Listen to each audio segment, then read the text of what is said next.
La Sechet Psachim Daf Gimel, on va commencer par Bet Amud Bet, les trois derniers mots de la page. Metive Morzutra, Hamapelet, Or Lishmonim Ve'ehad, Bet Shammai Potrin Mikorban, ou Bet Hillel Mechayvim. La Gemara s'était livrée à une longue analyse par rapport à la traduction du mot Or.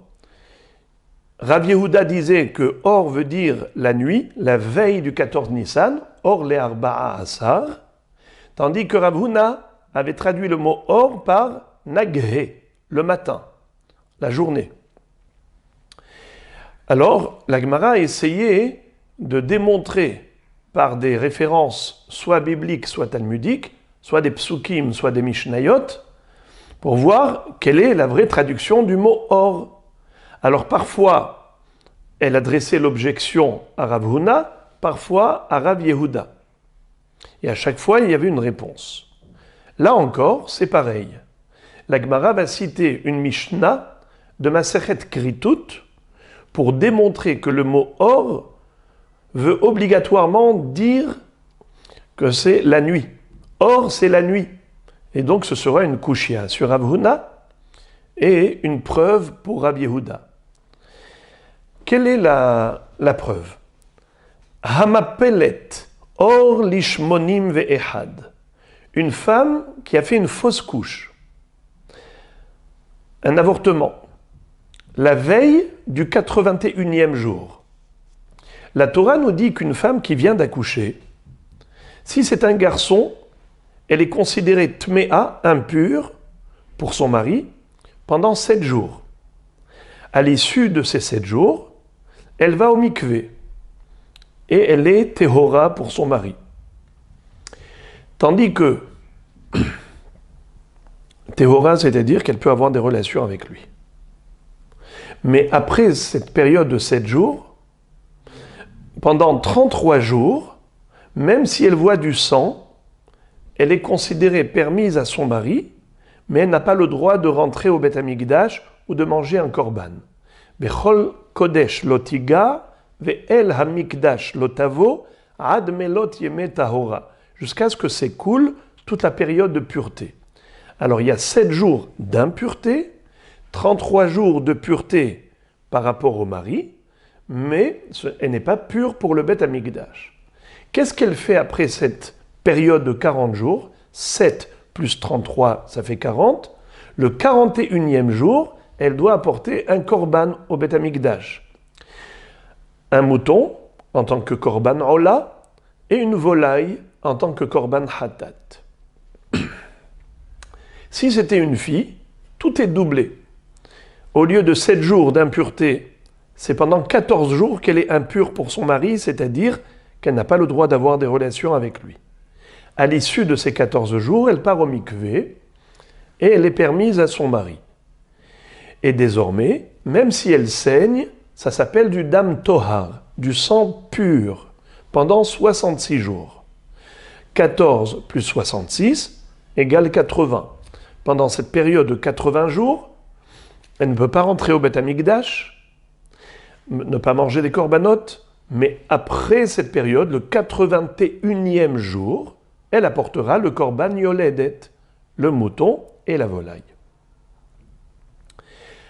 Maintenant, juste une parenthèse, de nos jours, on n'applique plus cette halakha de la Torah. Les Géonim ont dit que tant que la femme saigne, eh bien, elle est considérée impure. Elle ne peut pas aller avec son mari, même si elle avait été au mikvé. Après 7 jours ou 14 jours, pour une fille, elle ne peut pas aller avec son mari, il faut qu'elle attende la cessation de saignement total. Je ferme la parenthèse. Quel est le din du korban? Le korban, on a dit qu'il faut l'apporter pour l'accouchement. Yoledet apporte un korban. Mais quel est le din si elle a eu une fausse couche pendant les 80 jours? Imaginons par exemple, elle a eu une relation avec son mari après les 14 jours de Tum'a pour la fille. Elle est partie au mikvé. Et voilà qu'elle est tombée enceinte. Après 50 jours, par exemple, malheureusement, elle a fait une fausse couche. Une fausse couche, c'est comme un accouchement. Une femme normale qui a fait une fausse couche, qui a avorté, eh bien, elle doit apporter un korban yoledet.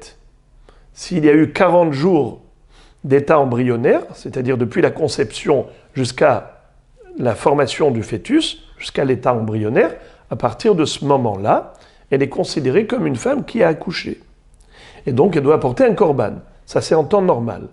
Alors, quel est le din si elle a fait une fausse couche pendant la période de Yemé Tahora? Quel est le din? Est-ce qu'elle apporte un korban ou deux? La halakha est la suivante. Tout le monde est d'accord, aussi bien Beth Shammai comme Beth Hillel, que si elle a eu une fausse couche pendant la période des 80 jours, avant la fin des 80 jours, c'est sûr qu'un seul korban suffit pour les deux accouchements, entre guillemets, l'accouchement et l'avortement. Si la fausse couche a eu lieu à partir du 81e jour, dans ce cas-là, elle doit apporter deux corbanotes. L'un pour l'accouchement, puisque la période des 80 jours s'est écoulée et le 81e jour, elle devait de toutes les façons apporter un korban. Donc ce korban, elle était déjà chayevet, puisqu'après le lever du jour, elle devait concrètement apporter un korban. Alors même si elle a tardé, ça ne change rien. Elle avait le devoir. De ce fait, elle ne peut pas s'acquitter de son obligation pour la fausse couche qu'elle a eue après par un seul korban.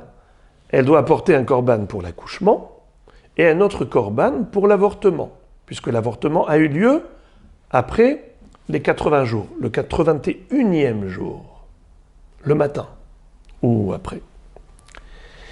La marloquette entre Beth Shammai et Beth Hillel, elle est dans le cas où la femme a avorté la nuit qui est la veille du 81e jour.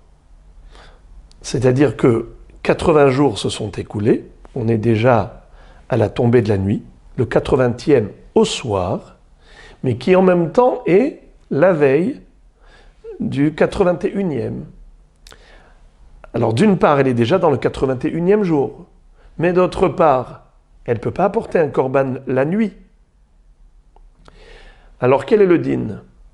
Est-ce qu'elle apportera finalement un seul korban, le 81e jour, pour couvrir les deux événements, l'accouchement et l'avortement? Ou bien, on va dire que non, puisqu'elle est déjà rentrée dans la date du 81e jour, donc elle doit apporter deux corbanotes. C'est ce que pense Beth Hillel. Beth Hillel disent qu'il faut deux corbanotes, et Beth Shammai disent qu'un seul korban suffira. Lisons. Hamapelet, celle qui a fait une fausse couche, or lishmonim ve'ehad, la veille du 81e jour. Beth Shammai potrim mi korban. Beth Shammai la dispense du korban, c'est-à-dire la dispense du deuxième korban pour l'avortement. Il se suffise du korban de l'accouchement pour couvrir également la fausse couche. Ou Beth Hillel mechayevim, et Beth Hillel disent qu'il faut deux corbanotes, l'un pour l'accouchement et le second pour l'avortement. Et maintenant, Beth Hillel vont adresser une objection à Beth Shammai. Amrou lahem Beth Hillel et Beth Shammai, maishna or shmonim ve'echad miyom shemonim ve'echad. On ne comprend pas. Vous êtes bien d'accord qu'au niveau de la date, elle est déjà entrée dans le 81e jour.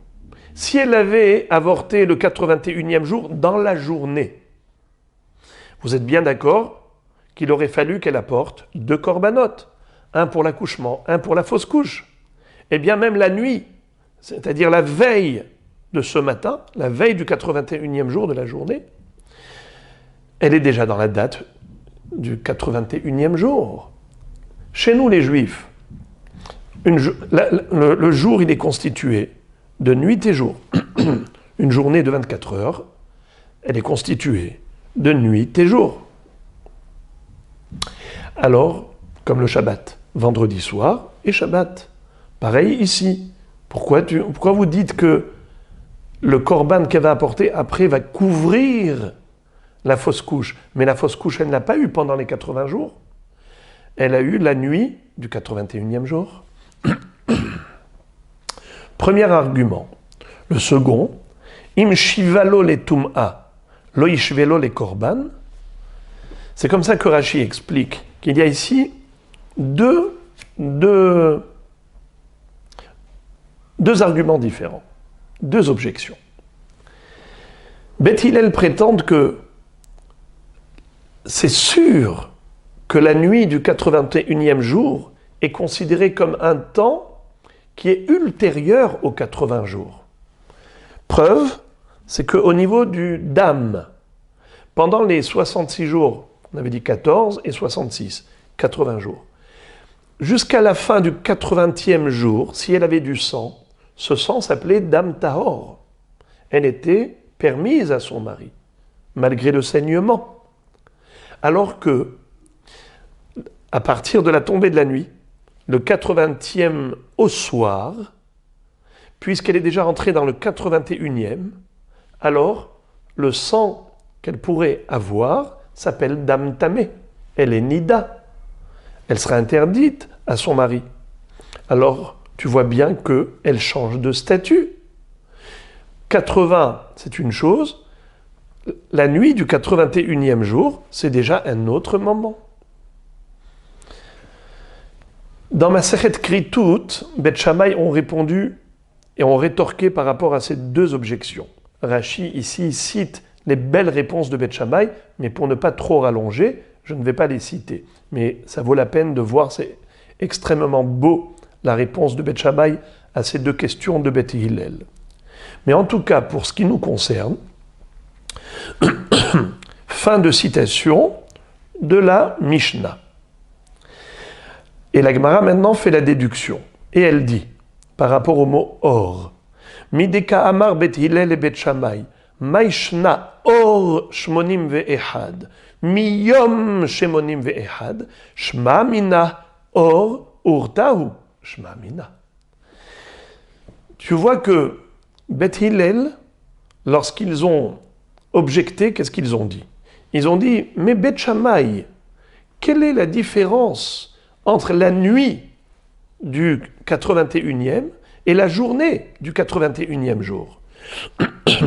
Ils ont dit, Maishna or li shmonim ve'echad, les yom shmonim ve'echad. Voyez-vous que ils ont parlé du yom et du or. Donc forcément, si yom c'est la journée, or c'est la nuit. Shma mina, or, urtahu. Urta, ça veut dire la nuit.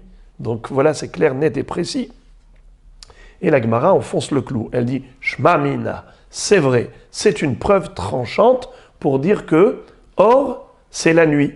Donc en effet, Rav Yehuda a raison.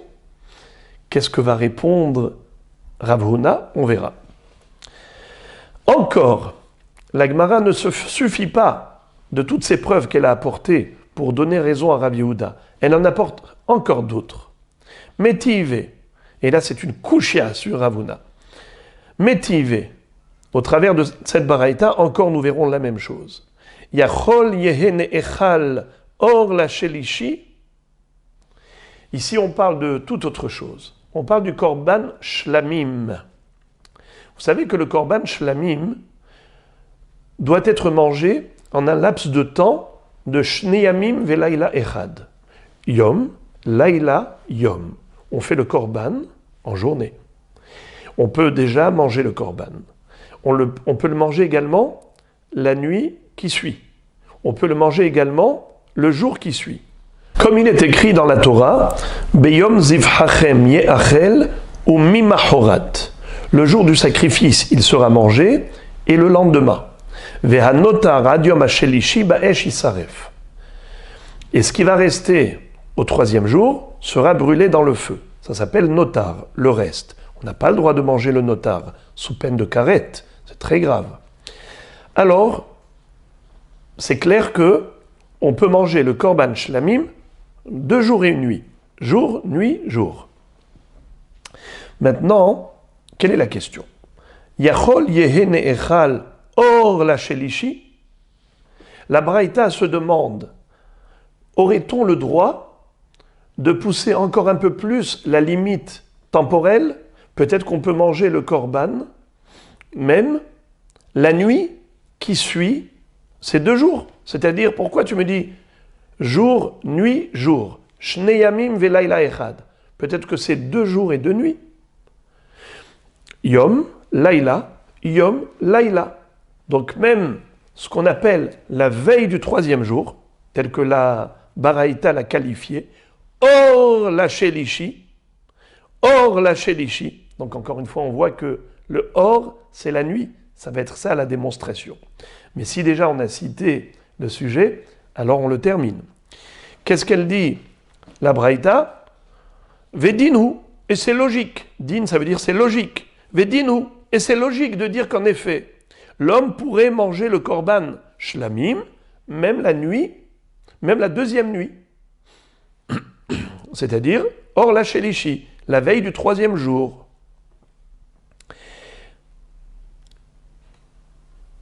Quelle est la logique pour dire oui? Eh bien, c'est par analogie, par comparaison. Zevachim ne'echalim leyom echad, ushlamim ne'echalim lishne yamim, ma lehalan laila aharayom, afkan laila aharayom. A priori, on aurait dû autoriser la consommation du korban shlamim, même la nuit qui suit cette journée, cette 2e journée. Pourquoi tu m'interdis? A priori, on devrait comparer le korban shlamim au korban toda. Quel est le din du korban toda? Il n'est mangeable que yom velaïla. Yom velaïla.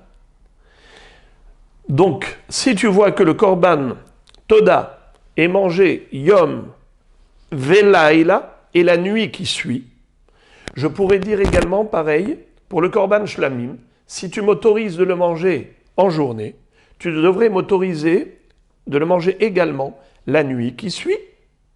C'est logique. On devrait comparer les corbanotes.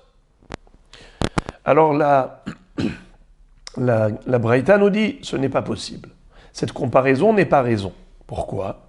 Il y a un pasouk qui dit clairement Talmud lomar beyom zivhachem ye'achel umimahorat vehanotar ad yom be'od yom hu ne'echal ve'eno ne'echal le'or shelishi. La Torah, quand elle s'est exprimée à propos du korban shlamim, elle a dit vous pourrez le manger beyom zivhachem, le jour du sacrifice, ou mimahorat, et le lendemain. Quand on dit le jour et le lendemain, donc déjà on a compris que c'est jour, nuit, jour. Et là on nous dit vehanotar adiom ashelishi ba'esh isaref. Et ce qui va rester jusqu'au 3e jour, ba'esh isaref. On aurait dû dire vehanotar Bayom Hashelishi, Ba'esh Isaref. Et le notar, pendant le 3e jour, tu le brûles. Pourquoi on a dit Ve'anotar Adiom? C'est pour nous faire une allusion et nous dire tu ne peux manger que mi berodium. Tu ne peux manger que Ad chez Odium. Et pas la nuit qui suit. Voilà d'où on a déduit l'exclusion de la nuit qui suit le 2e jour. Donc je répète, la Baraïta s'est posé la question et elle a répondu Yachol yehene echal or la shelishi. Est-ce qu'on pourrait manger le korban shlamim même après les 2 jours, or la shelishi, la veille du 3e jour, la nuit du 3e jour? Et elle a répondu non, ce n'est pas possible, car on le déduit du pasouk ad yom mi berod yom. Très bien. Qu'est-ce que nous voyons là encore? Que le mot or, ça veut dire la nuit, puisque c'était cela ce qu'on voulait, de ne pas limiter à la journée, à la 2e journée, la consommation du korban, mais de pousser la limite du temps jusqu'à la nuit qui suit. Donc, or la shelishi, or ça veut dire la nuit.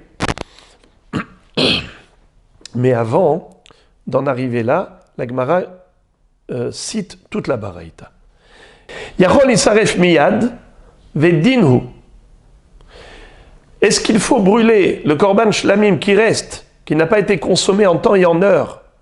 Est-ce qu'il faut le brûler immédiatement le notar, ou bien il faut attendre la journée le matin du troisième jour?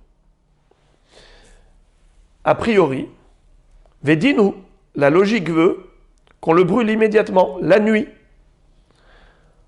Pourquoi? Zevachim nechalim leyom velayla echad, shlamim nechalim lishne yamim velayla echad, malehalan techef laachila serefa, afkan techef laachila serefa. Qu'est-ce qu'on a dit à propos du korban toda? Il est mangeable la journée et la nuit qui suit. Quand est-ce qu'on le brûle? Le deuxième jour. La deuxième journée. Le matin. Donc tu vois qu'on le brûle juste après le temps imparti pour la consommation. Alors on devrait dire pareil. Pour le korban shlamim, quel est le temps imparti? Jour, nuit, jour. Tu devrais le brûler quand? La nuit qui suit le temps de consommation. Voilà, c'est très logique. Grâce à cette comparaison, cette analogie. Malehalan techef la achila serefa, afkan techef la achila serefa. Alors, on apprend d'un passou que non. Talmud lomar, vehanotar mi besar azavach, bayom hashelishi, baesh isaref. Bayom ata soref, ve'i ata sorfo balayla. C'est-à-dire que la Torah nous dit que la srefa ne peut se faire que bayom, velo balayla. Donc pas la nuit qui suit le temps de consommation, mais plutôt le lendemain, au matin. Fin de citation de Baraïta, et c'est là que la Gemara arrive à la démonstration. Mideka amar yachol yehene echal or la shelishi alma or urtahu shma mina. Puisque nous avons dit que or la yom hashelishi, on avait dit qu'il fallait qu'on souhaitait pouvoir manger or la shelishi, c'est forcément la nuit. C'est pas possible que ce soit le lendemain matin, car le lendemain matin, il faut le brûler. C'est écrit clairement. Vanotar bayom hashelishi baesh isaref. Donc, quelle était la hava amina? La hava amina, c'était de pouvoir manger le korban shlamim la nuit, qui est la veille du troisième jour. Donc, tu vois que or, ça désigne la nuit, et pas le jour, pas le matin. Encore. Une troisième preuve encore. Tashma. Il y a une braïta qui parle maintenant de Kippour. Alors on va rentrer dans le sujet de Kippour, qui n'a rien à voir avec le korban shlamim, qui n'a rien à voir avec l'avortement.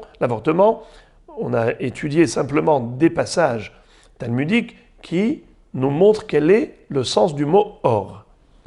Tashma or shel yom ha-kippurim, mitpalel sheva ou mitvade. Shaharit mitpalel sheva ou mitvade. Bemusaf mitpalel sheva ou mitvade. Bemincha mitpalel sheva ou mitvade. On nous parle de la structure de Yom Kippour. Les tfilot, comment est-ce qu'elles sont structurées? Eh bien, 7 brachot dans chaque tfila. Les 3 premières, Magen Avraham et Chayam Etim, Akel Akadosh. Les 3 dernières, Amachazir, Shechinato Letzion, Atov Shimcha Olchana Eleodot, Amevarech Tamo Israël Bashalom. Et la bracha centrale, qui est le sujet de Kippour. Baruch ata Hashem melech mochel vesolech la'avonotenu ve'la'avonot amo Israël u'ma'avir hashmotenu bechol shana ve'shana. Melech al kol haaretz. Baruch ata Hashem melech al kol haaretz mekadesh Israël ve'yom ha-kippurim. Donc, cette bracha centrale, elle est présente dans toutes les tfilotes de Kippour. Arvit, mitpalel sheva ou mitvade, on fait vidouille à la fin de la Hamida. Shacharit, mitpalel sheva ou mitvade, pareil pour shacharit. Mincha, mitpalel sheva ou mitvade, pareil, c'est la même structure. Mincha, c'est pareil, c'est la même structure. Dans ma Sechet Yoma, on rajoute aussi Ne'ila, c'est pareil. 3 brachot au début, 3 brachot à la fin, et la bracha centrale qui est avec la bracha de Kippour, ou mitvadé, il y a le vidouille à la fin. Maintenant, qu'est-ce qu'on nous enseigne ici? C'est que Arvit de Motsae Kippour, quelle est la Hamida qu'on doit faire? Marloket. Be'arvit mitpalel me'en shmona esre. Rabbi Hanina ben Gamliel omer mishum avotav mitpalel shmona esre shlemot. Mipene shetzarich lomar havdala bechonen ad-da'at. Comme on est pressé, on a faim, alors Rabbi Tanakama dit, on peut se suffire d'une prière courte. La prière Tefila Ketzara, comme les voyageurs. Dans ma série de Brachot, on nous enseigne que quelqu'un qui se trouve en voyage et il n'est pas dans les conditions de pouvoir prier normalement, on lui permet de faire une Bracha Ketzara. C'est quoi Bracha Ketzara? Havinenu. D'abord, il fait les 3 brachot, Magen Avraham, Echayameti, Magen Akadosh, les 3 dernières brachot, et au milieu, il va faire une seule bracha qui regroupe tous les thèmes depuis Atachonen jusqu'à Shema Kolenu. On demande la Chochma, Havinenu, Hashem Elokenu. On parle de Chochma. On parle ensuite de Atachonen, Slahlanu, Ashivenu, Reina Beronienu, Refaenu, Barech Alenu, et ainsi de suite jusqu'à Shomea Tefila. Ces 13 demandes, elles sont compilées, mais condensées, par 13 petites phrases qui sont le résumé des 13 brachot intermédiaires de la Hamida. Alors c'est ce que dit Rabbi Tanakama, que Motsae Kippour, comme on est pressé, on peut se permettre de faire Tefila Ketzara. Rabbi Hanina ben Gamliel omer, Mishum avotav, mitpalel shemona asar shlemot. Mipene shetzarich lomar havdala. Rabbi Hanina ben Gamliel ne tolère pas une prière qui est récapitulative, Havinenu. Étant donné que Motsae Kippour, il faut faire la havdala. Et donc, comment tu vas dire Atachonan Tanu, qui est la havdala, dans la Hamida? Puisque la bracha de Havinenu n'est pas conçue pour la havdala. Bien que dans ma Masechet Brachot, la Gemara nous a dit que pareil, Motsae Shabbat, on ne peut pas faire une bracha, une Hamida Ketzara, à cause du problème de la Havdala. Mais la Gemara a posé là-bas une question en disant, mais on aurait pu également résumer la Havdala en une petite phrase et l'intercaler dans cette bracha Ketzara. La Gemara a dit Kashia. C'est une question que la Gemara a laissée sans réponse. La Gemara arrive à démontrer par toute cette baraïta la traduction du mot or. Alma or urtahu shmamina. Puisque au début de la baraïta, comment on a qualifié la nuit de Kippour, Arvit de Kippour, comme on a dit, or shel yom ha-kippourim mitpalel sheva ou mitvade. Shaharit mitpalel sheva ou mitvade. Moussaf mitpalel sheva ou mitvade. Tu vois que quand on a énuméré toutes les tfilotes de Kippour, comment on a appelé la tfila de Arvit? On l'a qualifiée de or. Or shel yom ha-kippourim. Donc tu vois que or, ça veut dire la nuit. Encore une preuve. Et la Gemara va citer carrément une baraïta qui est claire, nette et précise, qui parle de Bdikat Hametz. Tashma, detane deve Shemuel, lele arba asar, botkin et hametz le or aner. Alma or urtahu. La baraïta dit clairement que la veille du 14 Nissan, le 13 au soir, la nuit, on doit rechercher le Hametz. Et comment c'est écrit? C'est pas écrit or, c'est écrit leile, c'est-à-dire les nuits du 14 Nissan, les nuits de chaque année. Leile arba asar. Donc on ne peut pas plus clair. On parle bien de laïla. Donc ce que la Mishnah a appelé or le arba asar botkin et hametz le oraner, la baraïta l'a appelé laïla. Donc or ça veut dire laïla. À tel point que maintenant, on ne pourra pas comprendre comment Ravuna a pu dire le contraire. Comment Ravuna aurait pu dire que or ça veut dire naghe, le matin. Mais Ravuna c'est un émora, il ne peut pas contredire une baraïta.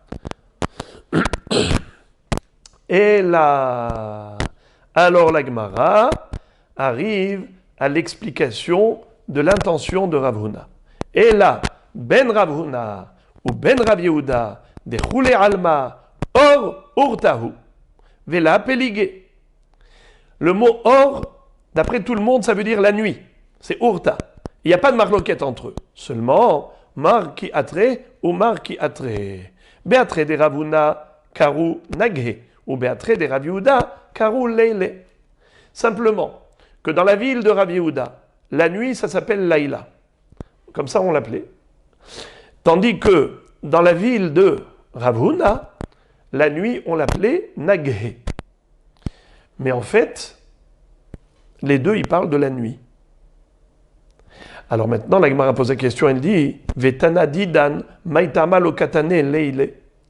Puisque la Baraïta nous a dit clairement Lel arba asar botkin et achametz. Pourquoi notre Tana de la Mishnah n'a pas employé le même terme de Lel arba asar au lieu de dire or, un langage qui prête à confusion?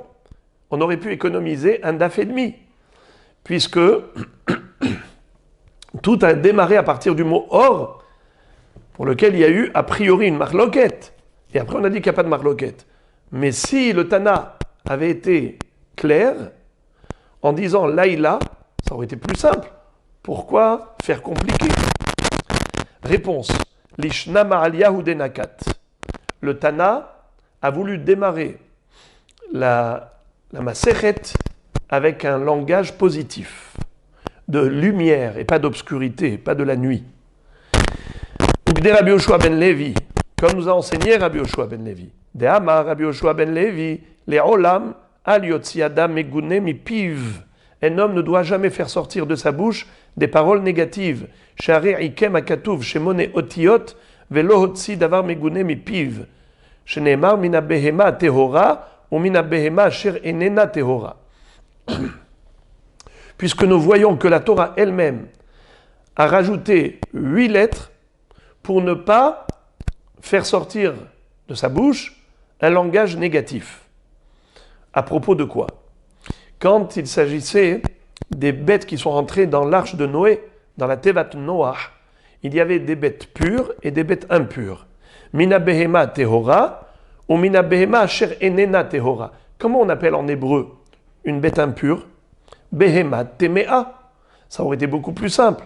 Au lieu de dire behema temea, elle a dit mina behema asher enena tehora. En disant abehema hatemea, hatemea, il y a combien de lettres? Hatemea, 5 lettres. Là, qu'est-ce qu'elle a dit? Asher enena tehora. Il y a combien de lettres? 13. 13 moins 5, 8. Ça veut dire qu'elle a rajouté 8 lettres. C'est un langage qui est farfelu. On aurait dû être plus concis. Pourquoi? Elle a été, comme ça, indirecte. Ikem akatuv shmonai otiyot, pour nous enseigner qu'au lieu de dire tamé, qui est un langage négatif, elle préfère dire qui n'est pas pur, pour nous enseigner que l'homme doit toujours employer des termes positifs. Alors, comment se fait-il que la Braïta, elle a dit Edi Laïla? Elle aurait dû dire aussi or. C'est que or, le Tana a commencé avec or parce que c'est le début de la Mishnah, c'est le début de la Masechet. On ne commence pas un sujet, une Masechet, avec un terme négatif de Laïla, de Hosher. Ça, on le retrouve dans plusieurs endroits. Par exemple, au début de Sefer Devarim, Moshe Rabbeinu ne voulait pas commencer le livre avec des reproches, bien que plus tard, il va donner des reproches clairs, il va parler crûment, mais au début, il a parlé Beremez, Mipnei Kvodan Shel Israël, ou au début de Sefer Bamidbar, on ne parle pas du Korban Pesach, il est écrit que dans Parashat Be'alotra, et Rachid dit que sa place était plutôt au début de Bamidbar. Mais comme il y avait ici un problème, en parlant du Korban Pesach, on mettait en relief le négatif d'Israël, puisque en tout et pour tout, dans le Midbar, ils n'ont pas fait beaucoup de Korban Pesach. Alors, bien que c'était par rapport à des circonstances particulières, mais en tout cas c'était négatif. On ne commence pas un livre avec du négatif. Là aussi, on ne commence pas la Mishnah avec le mot Laïla Hosher. On commence avec le Or. Et comme le dit Rambam, Rambam dit que, dans Pirush HaMishnayot et le Bartanora également, que c'est un langage employé par euphémisme, c'est-à-dire qu'on dit le contraire. Au lieu de dire Hosher, on dit Or. Au lieu de dire Laïla, on l'appelle lumière. C'est comme un aveugle. Un aveugle, on ne dit pas qu'il est aveugle, on dit qu'il est clairvoyant. C'est comme ça qu'en araméen, on appelle un aveugle Sagi Nahor. Il voit trop bien. Quand on dit il voit trop bien, ça veut dire qu'il ne voit pas du tout. Mais pour ne pas dire qu'il ne voit pas du tout, qui est un langage négatif, on dit Sagi Nahor. La même chose. Au lieu de dire Laïla, on a commencé la Masechet par le mot Or, qui veut dire lumière. Rav Papa Amar Teisha. Rav Papa dit, je vais te montrer une autre phrase de la Torah, où nous voyons que la Torah a rajouté 9 lettres, pas seulement 8 lettres, mais 9 lettres, pour ne pas dire une parole négative. Sheneemar, ki ihye becha ish asher lo yeh tahor mikere laïla. C'est-à-dire, un homme qui a une pollution nocturne, il devient impur, il doit aller au mikvé. La Torah aurait pu dire ki ihye becha ish tameh mikere laïla. Elle n'a pas dit ki ihye becha ish tameh, elle a dit ish asher lo yeh tahor. Un homme qui n'est pas pur, mikere laïla, à cause d'une pollution nocturne, de Kéri. Alors tu vois qu'elle a rajouté 9 lettres. Ravina Amar, Eser, Vav de Tahor. En fait, il y a 10 lettres en plus. 10 lettres de trop, pourquoi? Parce qu'il y a le Vav de Tahor. Tahor, on peut l'écrire sans Vav, on peut l'écrire avec Vav. Mais ici, il est écrit avec Vav, donc ce qui fait 10 lettres supplémentaires pour ne pas dire Tamé. Alors, j'ouvre une parenthèse, bien sûr que vous vous posez la question, parce que dans la Torah, on retrouve très souvent le mot tamé, téméa. Alors, de quoi on parle? La Gemara va poser cette question plus tard. Rav Acha bar Yaakov Amar, Shesh Esre. Rav Acha bar Yaakov va nous démontrer, au travers d'une phrase de la Torah, pas dans le Chumash, mais dans le Sefer Shmuel, où on a rajouté 16 lettres de trop pour ne pas dire un langage négatif. Chez Neymar, ki amar mikre hu, bilti tahor hu, ki lo tahor. Qu'est-ce que ça veut dire? Au moment où Shaoul avait organisé un repas royal et que David Amelech était absent, Shaoul a demandé à son fils, où est David? Pourquoi il s'est absenté? Il a demandé à Jonathan ben Shaoul. Alors, il a dit Ki amar mikreu bilti tahoru ki lo tahor. Peut-être qu'il était impur à cause d'une pollution nocturne et il n'a pas voulu venir pour rendre la seroudat mea. À l'époque, il faisait attention de manger même choulin betahara, même des aliments normaux, il les mangeait quand ils étaient tahor. Eh bien, il lui a dit peut-être qu'il est tamé. Et comment il lui a dit? Ki amar mikrehu bilti tahorhu ki lo tahor. C'est un langage farfelu. Il aurait pu dire tout simplement mikre tamehu. Mikrehu bilti tahorhu ki lo tahor. Il y a ici en tout 26 lettres. Si on avait dit Mikre Tamehu, ça nous aurait fait exactement 10 lettres. Donc au lieu de 10 lettres, on a donné 26 lettres. Ça fait 16 de trop. Pourquoi? Parce que on veut nous enseigner qu'il faut toujours employer un langage positif et pas négatif. Encore. Tanya deve Rabbi Ishmael. Les olam yesaper adam belashon nekia. Rabbi Ishmael nous enseigne dans une baraïta que l'homme doit toujours employer un langage propre. She'are bezav kerao merkav ou beisha kerao moshav. On connaît le din du zav et zava. Un homme qui a eu un écoulement de gonorrhée ou une femme qui a eu un écoulement de sang, pas dans la période de Nida. Alors quel est le din? Si c'est un jour ou 2 jours donc elle est Zavaktana. Si c'est 3 jours de saignement, elle est Zavagdola. Pareil pour le Zav. Si c'est un seul écoulement de Ziva, alors il est tamé qu'un seul jour, comme un Baal Keri. Si c'est 2 Re'iyot, alors il est tamé pendant 7 jours. S'il a eu 3 Re'iyot, il est Zav Hamour et avec un korban supplémentaire, que le 8e jour il devra apporter après le mikvé. Après les Shiva Nekim, il va au mikvé, et le lendemain il apporte un korban. Le Zav et la Zava, ils ont un din de Tum'at Midras. Ça veut dire que s'il s'assoit sur un siège, même sans le toucher, eh bien, ils le rendent tamé. Alors, il y a une notion de Moshav, Mishkav et Merkav.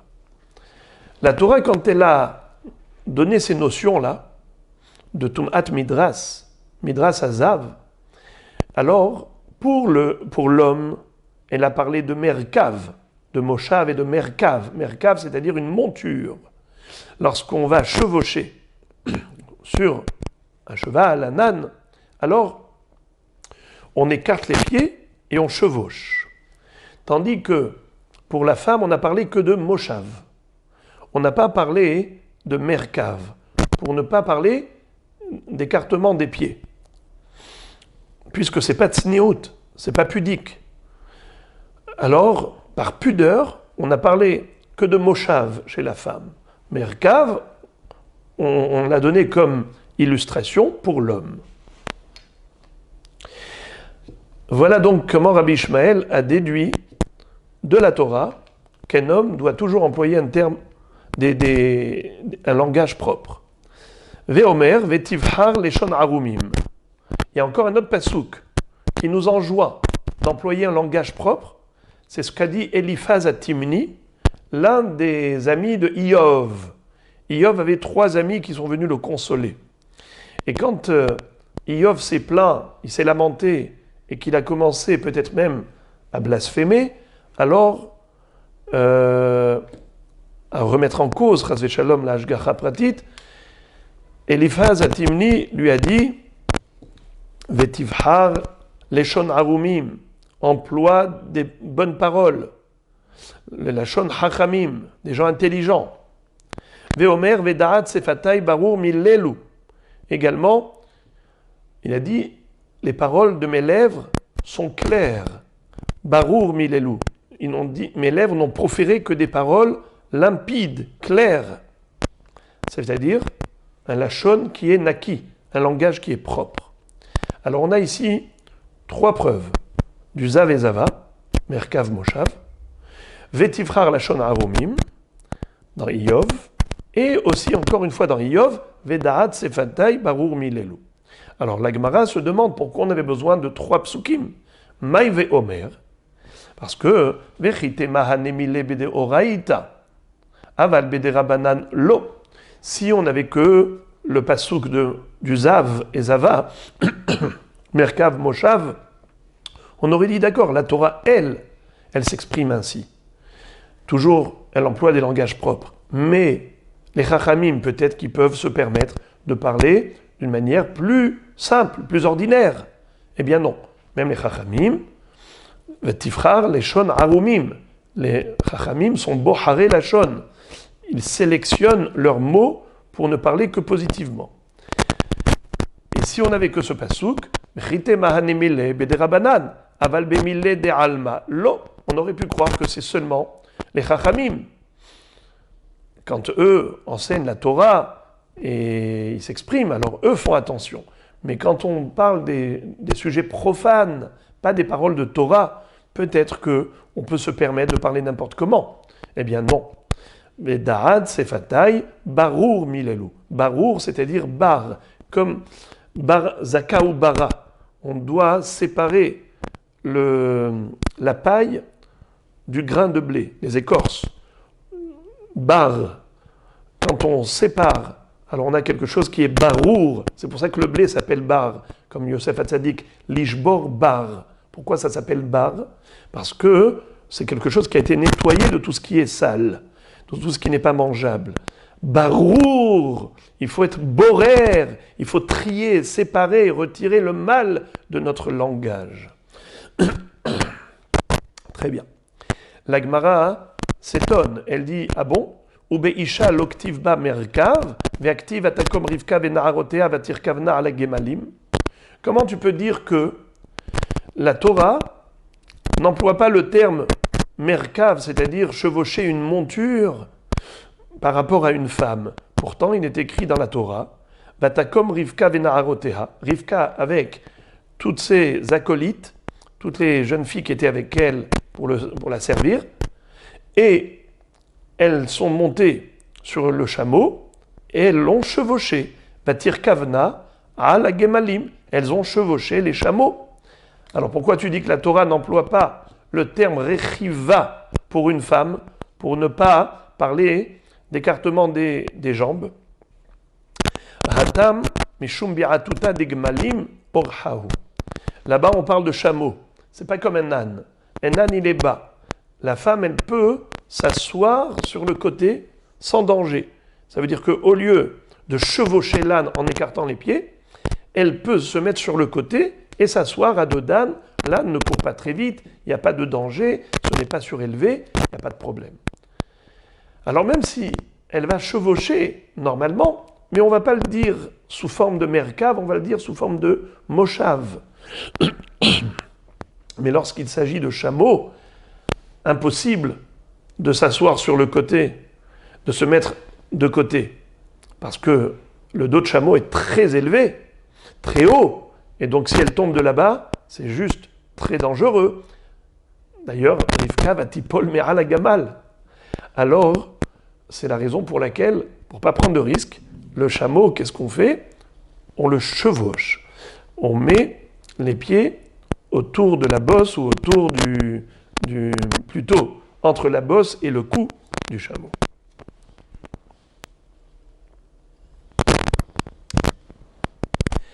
Voilà donc, puisque c'est tout à fait normal et naturel de chevaucher un chameau, voilà pourquoi on a employé vatir kavna même pour des femmes. Encore, ve'aktiv aikar Moshe tishto ve'banav ayarkivem ala hamor. Pourtant, il est écrit que Moshe Rabbeinu a mis sa femme et ses enfants à dos d'âne pour chevaucher l'âne. C'est écrit Vayarkivem. On parle de Rechiva. Atam mishum banav orhau. Là-bas, étant donné que dans le passouk, on parle pas seulement de la femme de Tzipora, mais également des enfants de Moshe Rabbeinu, c'est-à-dire ses deux fils, Gershom et Eliezer, donc pour des garçons, c'est sûr que c'est le derech d'être rochev. Donc le Vayarkivem, c'est par rapport aux garçons que la Torah a employé ce verbe. Et donc automatiquement, on inclut aussi sa femme, mais le verbe a été choisi par rapport aux enfants. Vehaktiv vehayahi rochevet ala hamor. Dans le livre de Shmuel, on parle de Naval. Naval à Carmélie qui avait une femme qui s'appelait Avigaïl.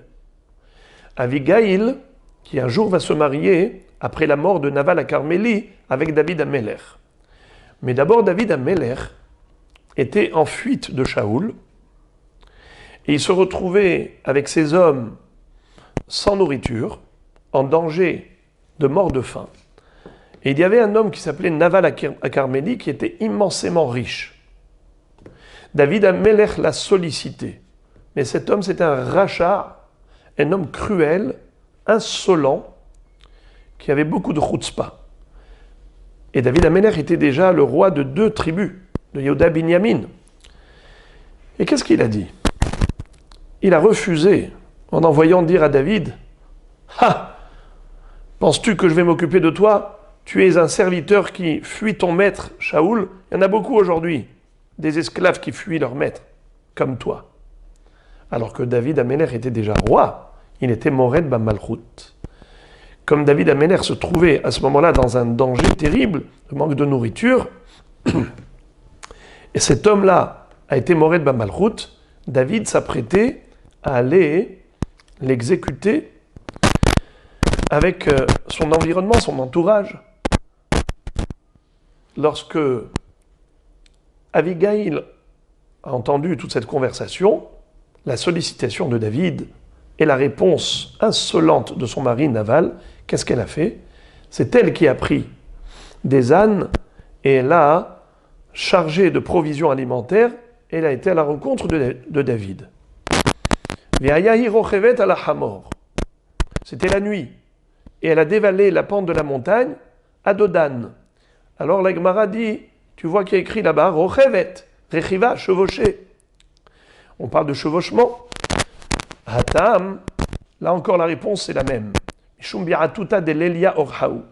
Comme la nuit, on ne voit pas bien, donc il ne faut pas courir de risque, c'est tout à fait normal que même une femme chevauche normalement pour se mettre en sécurité. Veibaitema mishum bi'atuta de l'Elia leka, même si on va dire que la nuit n'est pas une raison d'avoir peur, mais mishum bi'atuta, c'est-à-dire ce n'est pas une raison de chevaucher par la peur, mishum bi'atuta de David ika. Mais elle avait été saisie de panique en entendant que David s'apprêtait à venir tuer son mari et les autres. Voilà pourquoi elle était en état de peur et donc elle s'est accrochée fortement en chevauchant l'âne. Veibaïtima biratuta de David nameleka, même si on va dire qu'elle n'avait pas peur de David, mais mishum biratuta de har ika.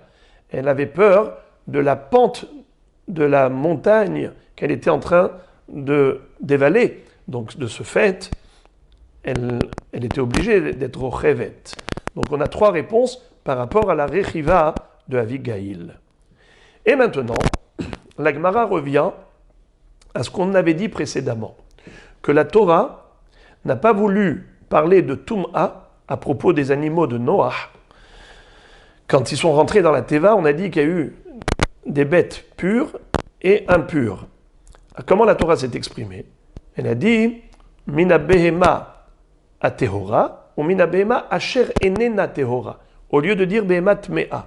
Sous-entendu que la Torah ne veut pas employer le terme temea. Mais pourtant, plusieurs fois on retrouve dans la Torah ce terme ou beoraita miloktiv tamé. Est-ce qu'on ne retrouve pas dans la Torah le terme tamé clairement? Bien sûr que oui. Alors qu'est-ce que ça veut dire?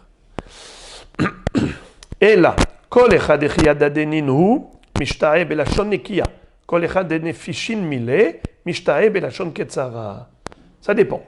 Si nous avons des phrases qui sont équivalentes, positives, négatives, alors je dois employer le terme positif, un langage positif. Mais si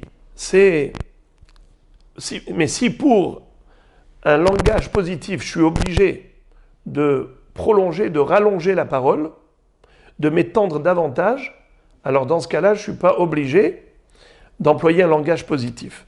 Il vaut mieux employer un lachon ketzara, un langage bref, plutôt qu'un langage farfelu pour employer un lachon positif.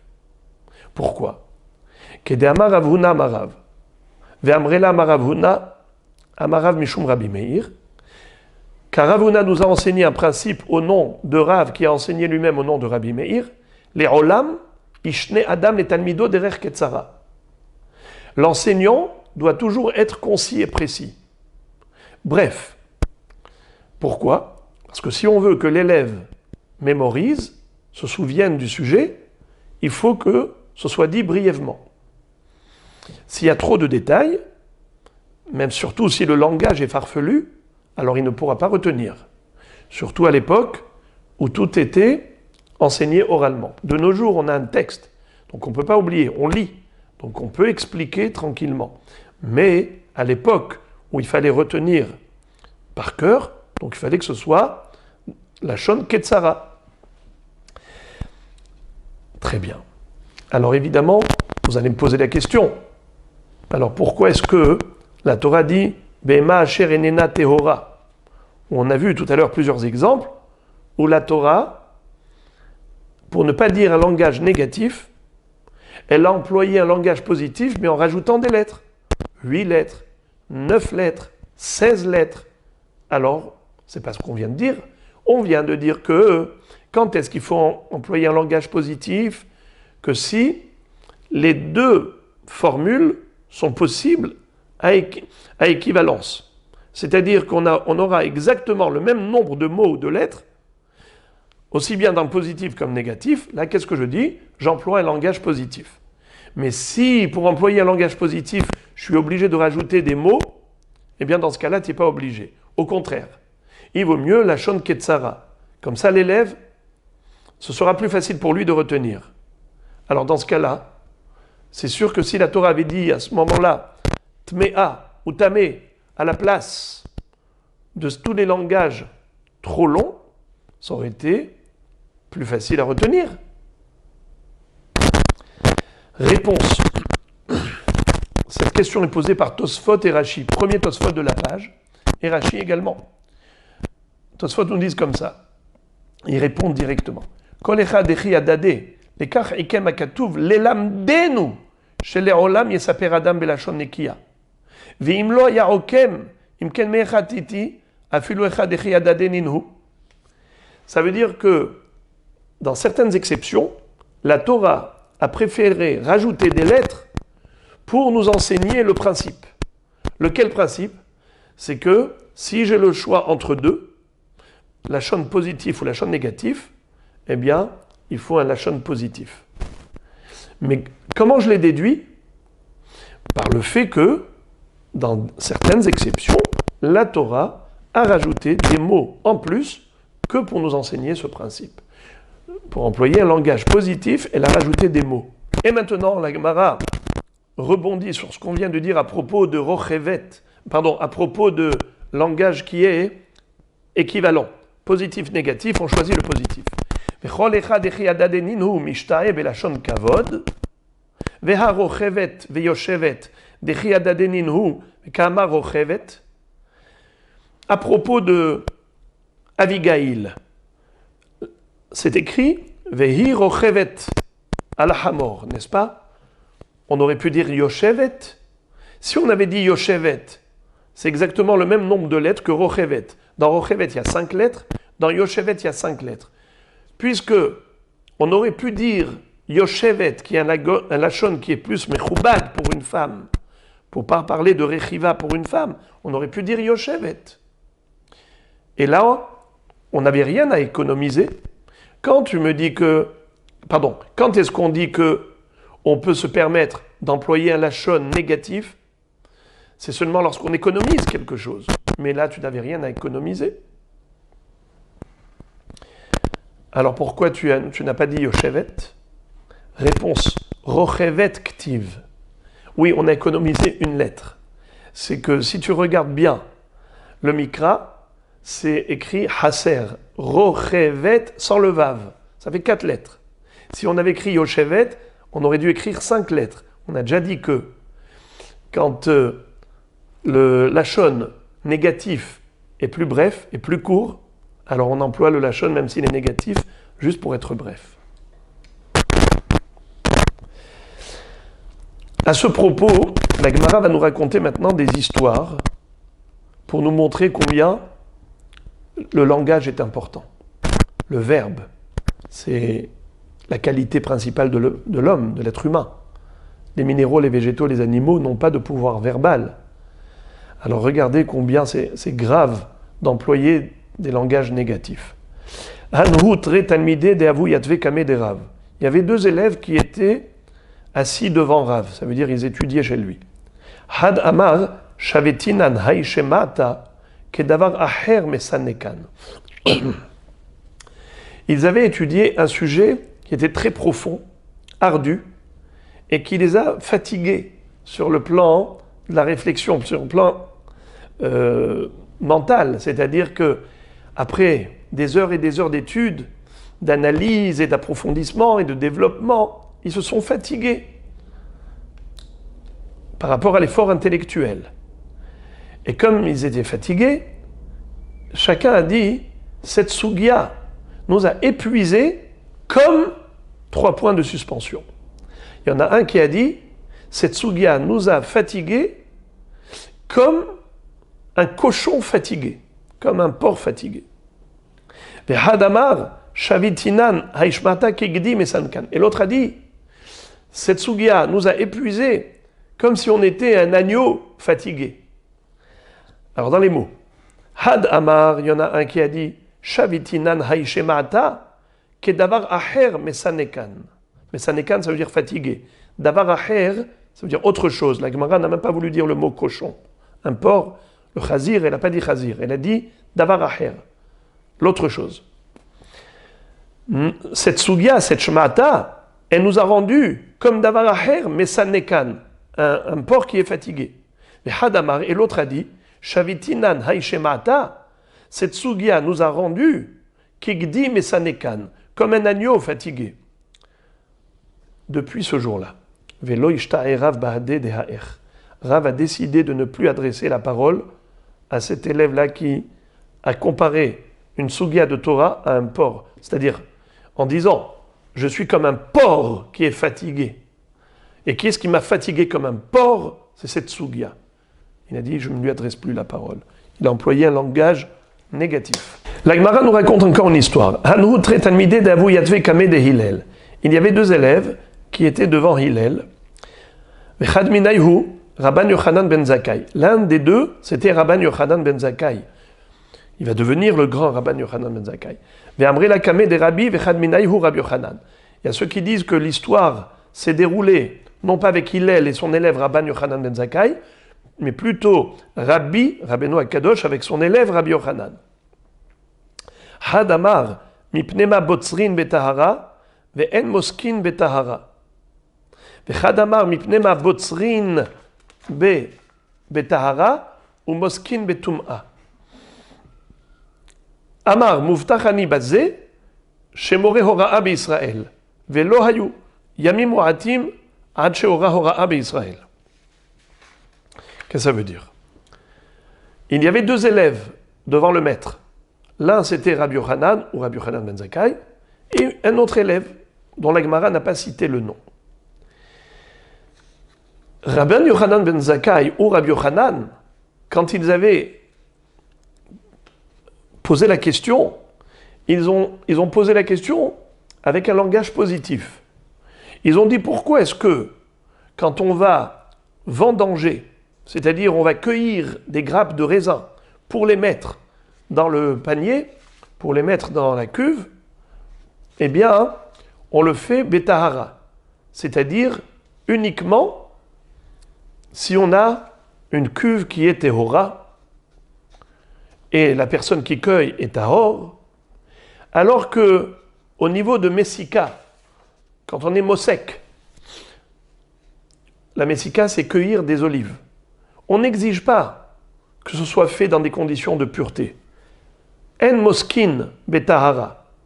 La Messika, on n'est pas obligé de la faire avec une cuve qui est tehora, un homme qui est tahor. On a le droit de prendre des olives, les cueillir, même betum'a. Alors la question, comment elle a été posée? De deux formules. L'un a employé la formule négative, mipnema botzrin betahara ou moskin betum'a. Il a employé le terme Tum'a. Et l'autre, Rabban Yochanan ben Zakkai ou Rabbi Yochanan, on dit Mipnema botzrin betahara ve'en moskin betahara. Au lieu de dire Mipnema moskin betum'a, ils ont dit En moskin betahara. Eh bien, figurez-vous que le maître a dit, par rapport à celui qui a employé un langage positif, Amar muvtachani bazeh.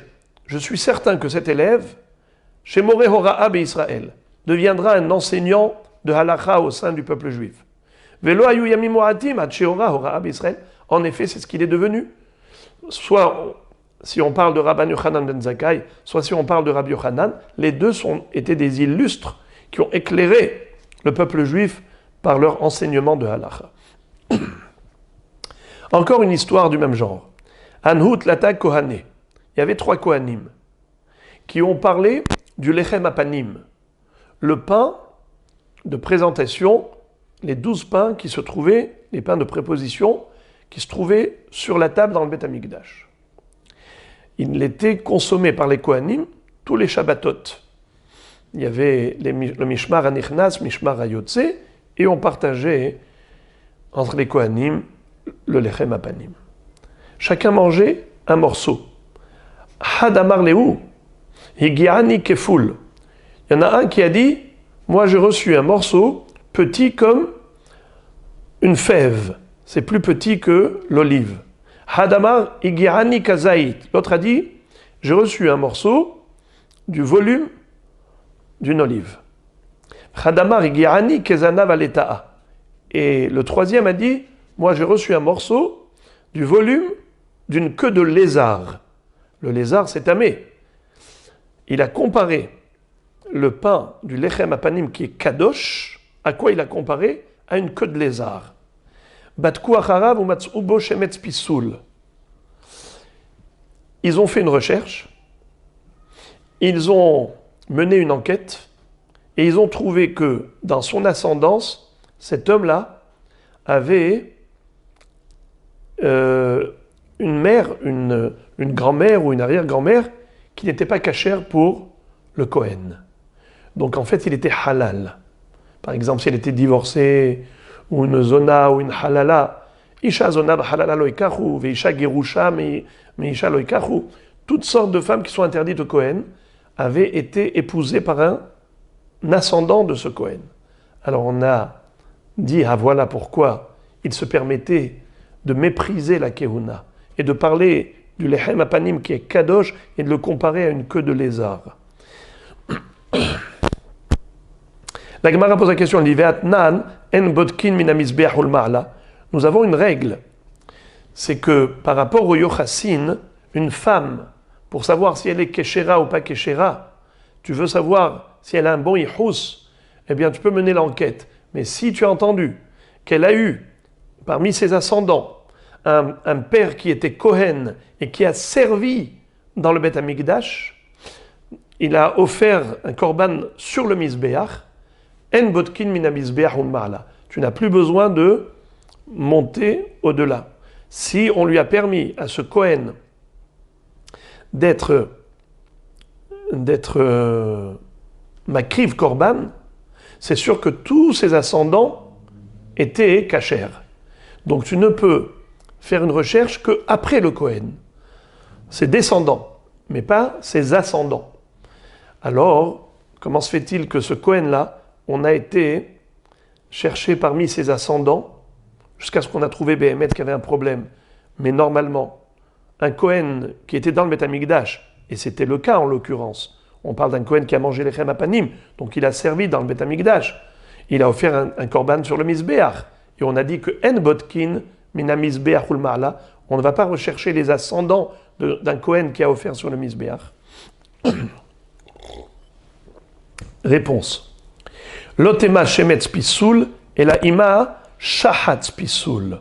C'est-à-dire que, en fait, il ne faut pas dire shemetz pisoul, mais ils ont trouvé qu'il y avait en lui un shahatz pisoul, une grossièreté. Il se comportait grossièrement vis-à-vis de la Kehuna. Il y avait des choses qui disaient, ah non, ça me dégoûte, moi ça, je n'accepte pas de le faire. Un Kohen qui dit ça, il n'est pas soul la Kehuna. C'est du shachat, c'est de la ga'ava. Qui peut avoir de la ga'ava devant Hachem? Alors, c'est ça ce qu'ils ont trouvé chez lui. Qu'il était mezalzel, qui méprisait et qui négligeait la Kehuna dans d'autres sujets, pas seulement par rapport au lechem apanim, et par conséquent, on l'a disqualifié. Veiba itima, deuxième réponse, shane atam de ihudara nafshe. Behemet, on a trouvé chez ses ascendants un psoul. Seulement, on a dit qu'on n'a pas le droit d'aller mener des enquêtes au niveau des ascendants. Naron. Alors comment ça se fait qu'ici, oui, on a mené l'enquête par rapport aux ascendants de ce Kohen, et on a trouvé qu'il était halal? C'est parce que Ihu ara anafshe. Lui-même, il s'est mis dans le piège. En parlant de cette manière du lechem apanim, en l'ayant comparé à une queue de lézard, il a montré et démontré lui-même qu'il avait un problème dans son ascendance. Et dans ce cas-là, il faut clarifier. La Gemara conclut avec une histoire très belle. Haou arama'a de'ava salik ve'achil pesachim birushalayim. Il y avait un goy qui s'était fait passer pour un juif et il allait manger le Korban Pessah, l'agneau pascal, avec les Juifs à Jérusalem. Il voulait se faire plaisir de manger des grillades, du rôti. Amar, il a dit, Ktiv, Kol ben echar lo yochalbo, ou Ktiv, Kol hare lo yochalbo, ve'ana, haka achilna mi shufre shufre. Il s'est adressé à Rabbi Yehuda ben Betera, qui habitait en Chutz La'aretz, dans la ville de Netzivin. Et il lui a dit, moi, je suis un goy, et je sais que dans la Torah, il est écrit qu'un goy n'a pas le droit de manger le Korban Pessah. Kol ben nechar lo yochalbo. Arel lo yochalbo. Un incirconcis, même s'il est juif, il n'a pas le droit de manger du Korban Pessah. Moi, je suis un goy, un incirconcis, et je mange de l'agneau pascal et des meilleurs morceaux. Choufra, des choufrés. Alors, Rabbi Yehuda ben Betera va le piéger. Amarle Rabbi Yehuda ben Betera, Mika Safoular me Alia, est-ce qu'ils t'ont donné de la queue, là où il y a beaucoup de graisse? Ça, c'est le meilleur morceau. Amarle l'eau. Et il lui a dit non. Alors il lui a dit, ils t'ont pas donné du meilleur. Qui salak le hatam la prochaine fois, quand tu vas monter à Jérusalem, imaléou safouli me alia. Insiste pour qu'on te donne à manger de la alia, de la viande qui se trouve au niveau de la queue, où c'est très très gras, avec la graisse. Qui salik, lorsqu'il est monté à Jérusalem, amarléou mais alia safouli, donnez-moi à manger de la queue. Amroulé alia, la gavoa, c'est le cas. Mais la alia, c'est la partie de la bête qui est sacrifiée. On ne mange pas de la alia. Amroulé man amarlachachi, qui t'a dit d'insister auprès de nous pour qu'on te donne de la alia? Amarléou, Rabbi Yehuda ben Betera, un grand rave, Rabbi Yehuda ben Betera. Amrou, maïhaï de kaman. C'est quoi cette histoire louche qui est devant nous? Maïhaï de kaman, c'est quoi cette histoire qui est devant nous? Ou cet homme qui est devant nous? Maïhaï. Ils se sont posé la question, ils ont dit, c'est pas possible qu'un grand maître de la génération comme Rabbi Yehuda ben Betera fasse une telle erreur. Donc, il y a quelque chose qui se cache là-dedans. Alors, ils ont mené l'enquête. Batkou, Batre, Vashkehu, Deharama, Aou. Ils lui ont fait un interrogatoire et ils ont trouvé que c'est un goy. Il a fini par avouer. Vekatluhu. Katluhu. Ils se sont débarrassés de lui. Shalhoule le Rabbi Yehuda ben Betera. Ils lui ont dit à Rabbi Yehuda ben Betera, Shalom lach Rabbi Yehuda ben Betera. Salut à toi, Rabbi Yehuda ben Betera. De At bin Sivin ou Metsudatra Prousa Birushalayim. Toi, tu es installé dans une ville lointaine, à Netzivin, et ton piège, il est tendu à Jérusalem. Tu as tendu un guet-apens à ce rachat-là, qui est venu pour nous berner, nous rouler. Et toi, tu l'as piégé. Ashrecha. Tosfot pose une question, ils disent, mais comment ça se fait que lui-même, Rabbi Yehuda ben Betera, n'est pas venu pour manger le Korban Pessah, puisque c'était Pessah à l'époque du Beth Amikdash. Tosfot donne 3 réponses. Ils disent que, premièrement, loya lokarka. Pour être hayab de Korban Pessah, il faut avoir un bien immobilier en Eretz Israël. Deuxième réponse, Zaken haya sheno yachol lehaler beraglav de patour mi Pesach kemo mir'ia. Un zaken qui ne peut pas marcher jusqu'à Jérusalem, il est patour du Korban Re'ia, il est patour aussi du Korban Pesach. Inamin et tzivin chutz la'aretzi. Étant donné que Netzivin c'est en chutz la'aretz et il n'y a pas de chiyuv de Korban Pesach pour les juifs de la diaspora. Les habitants en chutz la'aretz n'ont pas l'obligation de aliyah la régel. C'est uniquement ceux qui habitent Eretz Israël.